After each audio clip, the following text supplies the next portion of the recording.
யாழ்ப்பாணம் என்று சொன்ன உடனே ஒரு வசனம் ஐயா, நான் மதில் பாஞ்சு கள்ளத்தோசை சாப்பிட போய் அம்பிட்டு ஓடினால் இல்லை. உங்களுக்கு நான் சொல்கிறேன் தெளிவாக, மதில் பாஞ்சு கள்ளத்தோசை சாப்பிட போய் கடைசியாக படிப்பிக்கிறேன்னு சொல்லி கூட்டி கொண்டு போன பிள்ளையே கல்யாணம் காட்டினால் நான் இல்லை. அதோடு நான் என்னுடைய முஸ்லீம் சகோதரருக்கு வர, நான் ஒரு தமிழன், இந்த வரைக்கும் நான் சொல்லி கொண்டிருக்கேன், நான் ஒரு தமிழன்.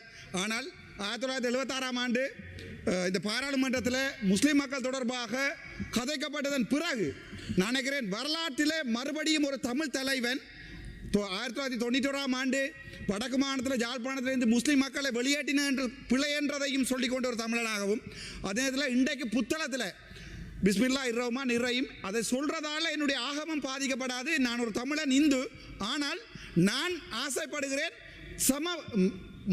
சகல மதங்களையும் சம மதமாக பார்ப்பதற்கு. வெட்கம் உங்கள்கிட்ட புத்தளத்தில் இருக்கிற பாராளுமன்ற உறுப்பினர் வெட்கம். தண்ட இனம் தன்னுடைய முஸ்லிம் மக்கள் இப்பவும் 6ஆம் தேதி அனுப்பின வீடியோ இருக்கு. 319 குடும்பம் தன்னுடைய வீடுகளுக்கு வந்து 25,000 ரூபாய் பிச்சை காசு ஐயா.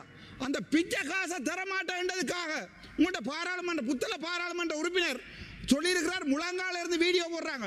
நான் உன்ட கேள்வியாக விரும்புகிறேன், அந்தளத்துக்கு ஒரு முஸ்லீம் சமூகத்தை தன்னுடைய பாராளுமன்ற உறுப்பினரை இந்த ஜேவிபிக்காண்டி அடிக்கிறதுக்காண்டி தோசை சாப்பிட்றதுக்காண்டி 6வது பாராளுமன்றத்தில் இன்றைக்கு தோசை, மத்தியானம் தோசை, அதே நேரம் எங்கிட்ட முழு பாராளுமன்ற உறுப்பினர் NPP மேயர் முழு பேரும் சாப்பிட்ற தோசை.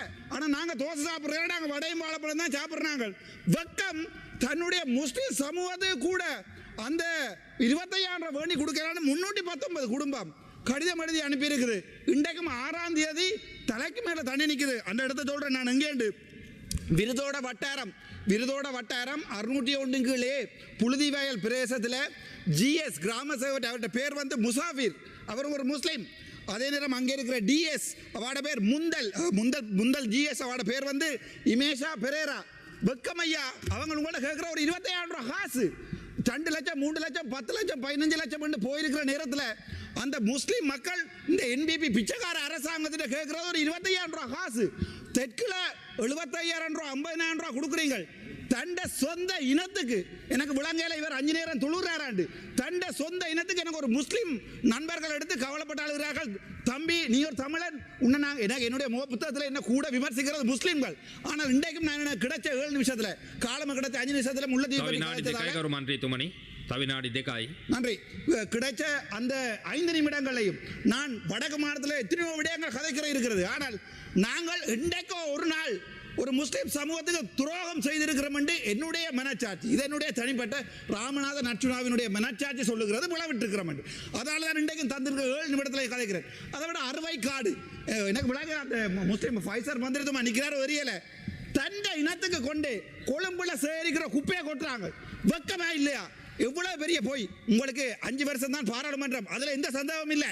முஸ்லீம் ஜனம் ஒரு வாக்கு போடாது. இன்றைய கூட கண்ணு கேட்கிறார் இல்ல அப்ப எல்லா இடம் கொடுத்தாச்சு. எனக்கு வீடியோவை அனுப்புறாங்க. தாங்கள் போய் காத்திருங்க. அதில் இவர் என்ன செய்திருக்கிறார் என்றால் தன்னுடைய பிரதேச உறுப்பினர் அவர் பேர் ஃபெரோஸ் கான் அனுப்பி NPPக்கு சப்போர்ட் பண்ற குடும்பங்களுக்கு மட்டும் தான் 25,000 ரூபாய் கொடுத்துருக்கார். வெக்கமா இல்லையா? உங்களை நினைக்கவே வெக்கமா இருக்கு. அதை விட எங்கட ரஜீவன் போன்றார்கள் சொல்லணும், இன துரோகிகள் அல்ல. பாராளுமன்ற உறுப்பினர் ரஜீவன் போன்றார்கள் இனத்துரோகிகள் அல்ல, கோடாலி காம்புகளும் அல்ல. இவர் எங்களுடைய ஸ்ரீதரன் பாராளுமன்ற உறுப்பினரோட போய் நின்ற படம் இது. அதுக்கு பிறகு இவர் எங்கட சுமந்திரனோட போய் நின்ற படம் இது. எங்களை பொறுத்தவரை இந்த அரசியலுக்கு ஆடி வந்து நக்ராக்கள் நாங்கள் இல்லை. நான் தமிழன், நான் சுவாதீனமாக இந்த பாராளுமன்றம் வந்து இந்த ரஜீவன் போன்றார்கள் வெக்கப்பட ஒண்ணும். மதில் பாஞ்சு போய் தோசை சாப்பிட்டு அடுத்த போன் களவு எடுத்து கள்ளன். உங்கள்ட NPPயில் ஒரு பாராளுமன்ற உறுப்பினர் வழக்கு போடப்பட்டிருக்கிறது போன் கள்ளன். இப்படியானவர்கள் வடக்கு மாநிலத்தில் நீங்கள் வச்சிருக்கிறீங்க. அதை நான் DCG மீட்டிங்கில் இந்த தூசண வார்த்தை கதைக்கல. நான் இங்கே வந்து இந்த பாராளுமன்றத்தில் அந்த தூசண வார்த்தை கதைத்ததை தான் முறைப்பட்டிருக்கேன். ஆனால் எங்களால் அதை பற்றி கதை கேளும். என்ன வெக்கமென்றால் வழிவடக்கு காடி விடி பற்றி ஒரு வசனம் கதை கேளாது. இந்த செம்மறி என்று சொன்னா செம்மறி ஆடு வாயால கதை கேளும் தப்புற விசாய். செம்மறி ஆடு வாயால கதை கேளும் அந்த செம்மறி ஆடு எனக்கு சொல்லும் அர்ச்சுனா என்ன செம்மறி என்று சொல்லாத, இந்த செம்மறி என்று சொல்லாத, எனக்கு ஒரிஜினல் செம்மறி எனக்கு வலிக்குது. செம்மறியை விட கேவலமான ஒரு கூட்டம் வழிவடக்கு காணிகளை பற்றி விதிக்கிறார் தப்புறதாக வழிவடக்கு காணி விடுவிப்பு பற்றி கதைக்கலாது தையட்டி பட்சரை பற்றி கதைக்கலாது மக்களுடைய காணிகள் ஆமிகார் பிடிச்சி வச்சிருக்காங்க அதை பற்றி கதைக்கலாது அந்த 169 மில்லியன் இண்டோர் ஸ்டேடியம் அதை பற்றி கதைக்கலாது பெரிய ஜென்டில்மேன் மாதிரி வசனங்கள் பாவிக்கவும் நான் சொல்றார் வெக்கம் நான் இந்த பாராளுமன்றத்துக்கு வந்தது தோசை சாப்பிட இல்லை அது உங்களுடைய பிரதமர் என்று சொல்லிக்கொண்டு நன்றி வணக்கம் மேலதிக செய்திகளுக்காக எமது யூடியூப் தளத்தை சப்ஸ்கிரைப் செய்யுங்கள்.